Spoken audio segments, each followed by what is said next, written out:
മുറിവ്. നമ്മുടെ അതിക്രമങ്ങൾക്ക് വേണ്ടി അവൻ മുറിവേൽപ്പിക്കപ്പെട്ടു. അവന്റെ ക്ഷതങ്ങളാൽ നാം സൗഖ്യം പ്രാപിച്ചു. പിന്നീട് അവർ അവനെ കുരിശിൽ തറച്ചു. അതിനുശേഷം അവർ അവന്റെ വസ്ത്രങ്ങൾ ഭാഗിച്ച് ഓരോരുത്തർക്കും എടുക്കേണ്ട വീതത്തിന് കുറിയിട്ടു.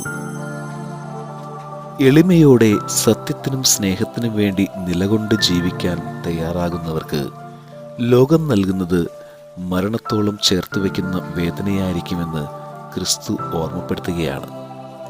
ദൈവമേ, എളിമപ്പെടാതെ സത്യത്തിനും സ്നേഹത്തിനും വിരുദ്ധമായി ജീവിച്ച് അങ്ങയെ മുറിപ്പെടുത്തിയതിന് മാപ്പ്. ഇനി സഹനങ്ങളിൽ പോലും നിഷ്കളങ്കതയോടുകൂടെ എളിമയിൽ സ്നേഹത്തിനും സത്യത്തിനും വേണ്ടി ജീവിക്കുവാൻ എന്നെ പഠിപ്പിക്കണമേ.